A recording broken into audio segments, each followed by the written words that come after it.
Assalamu alaikum wa rahmatullahi wa barakatuh. Chers frères et sœurs, que la paix, la miséricorde et les bénédictions d'Allah soient sur vous.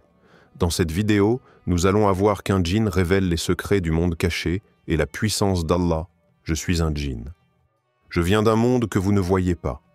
Mais aujourd'hui, je vous parle de ce que nous savons d'Allah, de l'invisible et de ce qui vous attend. N'oubliez surtout pas de vous abonner, liker et de partager cette vidéo. Sur cela, commençons par partie 1. La voix de l'invisible. Je ne respire pas l'air que vous respirez. Je ne marche pas sur votre terre comme vous, et pourtant, je suis là, tout près. Plus près que vous ne l'imaginez. Je suis né d'un feu que vous ne pouvez pas tenir entre vos doigts. Un feu sans fumée, un feu ancien, un feu qui me donne la vitesse du vent et la légèreté de l'ombre. Je suis un djinn. Je vous observe depuis bien plus longtemps que vous ne comptez vos années. Avant que vos gratte-ciel ne percent le ciel, avant que vos langues ne se séparent en 1000 dialectes, avant même que vous ne nommiez les étoiles, nous étions là, à écouter, à craindre, à fuir, et parfois à désobéir. Mais un nom fait trembler même les plus puissants parmi nous, un nom que même les montagnes redoutent, Allah.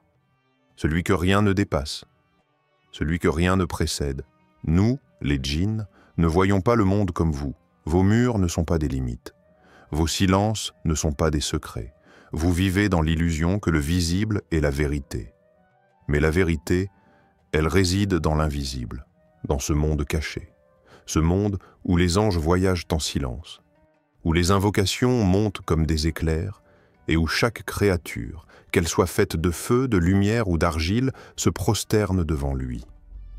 Il connaît ce qui est devant eux et ce qui est derrière eux. Et nous, êtres du mystère, ne savons que ce qu'il nous permet de savoir. Partie 2. La peur dans les rangs des djinns. Vous pensez que nous sommes invincibles, que le feu fait de nous des êtres sans peur. Vous vous trompez. Même le plus rapide d'entre nous ralentit quand le nom d'Allah est prononcé. Même le plus sombre parmi nous cligne des yeux devant une simple récitation du Coran. J'ai vu des djinns arrogants plonger dans des cavernes oubliées pour fuir un seul verset. J'ai vu les cieux s'ouvrir et des lumières qu'aucun œil humain ne supporterait. J'ai entendu les battements du sol quand les anges descendent, sans bruit, mais avec une force qui brise l'échine. Les anciens parmi nous racontent ce jour où une troupe de djinns fut envoyée écouter un homme seul dans le désert. Il récitait, et ses paroles étaient comme une pluie de feu sur nos cœurs. Certains tombèrent à genoux, d'autres prirent la fuite. Et lorsque nous dirigeâmes vers toi, ô Muhammad, une troupe de djinns pour écouter le Coran, Sourate Al-Ahqaf v. 29. Depuis ce jour, tout a changé. Nous ne sommes plus les maîtres de nos royaumes oubliés. Nous avons vu la vérité, et la vérité nous a déchirés. Il y a ceux qui ont cru, et ceux qui ont fui, pensant échapper à l'écho de la parole divine. Mais même dans les coins les plus reculés de l'univers, nous savons tous une chose, gravée dans le feu même dont nous sommes faits. Nul n'échappe à la volonté d'Allah. Partie 3. Ce que nous voyons, que vous ne voyez pas, le monde que vous touchez, est une illusion de densité. Vos murs, vos miroirs, vos ombres ne sont que des reflets dans une brume que vous appelez réalité. Mais il y a un voile, minuscule, fragile, transparent comme une respiration, et derrière ce voile, nous sommes là. Nous voyons ce que vous appelez invisible. Nous vivons avec ce que vous niez. Des anges, grands comme des montagnes, en silence, planent au-dessus de vos têtes. Leurs ailes ne battent pas. Elles s'étendent. Et quand une invocation sincère s'élève, ils s'inclinent et la portent jusqu'au trône. Mais il y a aussi les ténèbres. Elles rampent dans les coins que vous oubliez de nettoyer. Elles s'accrochent à des regards trop fiers, à des gestes pleins d'orgueil, à des pensées qui ferment le cœur. Nous avons vu des visages lumineux, inconnus sur terre, honorés dans les cieux. Et nous avons vu des âmes creuses, entourées de fumée noire, que même la lumière du matin ne peut percer.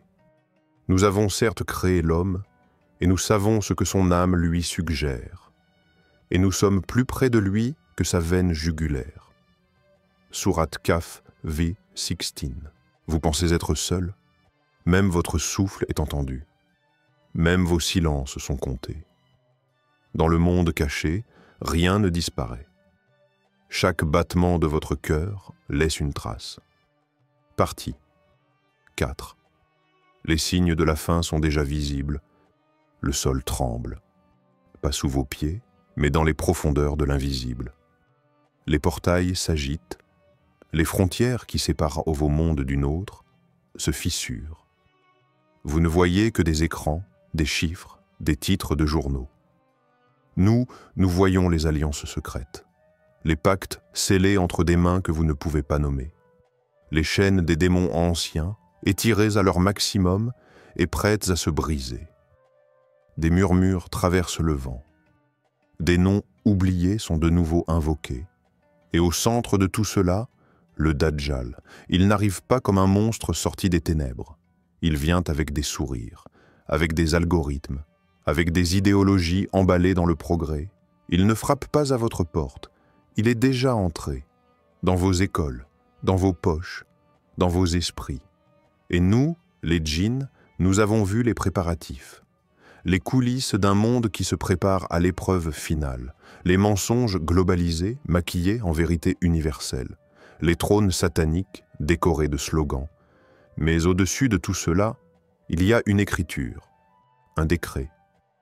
Le commandement d'Allah vient à exécution, ne le hâtez donc pas. Sourate An-Nahl, v1. Préparez vos cœurs, car les armées invisibles ne dorment plus, le monde vous observe, mais Allah vous juge. Et l'heure s'approche. Le voile tombera bientôt, et ce que vous appelez invisible deviendra votre réalité. Soumettez-vous à Allah, avant qu'il ne soit trop tard.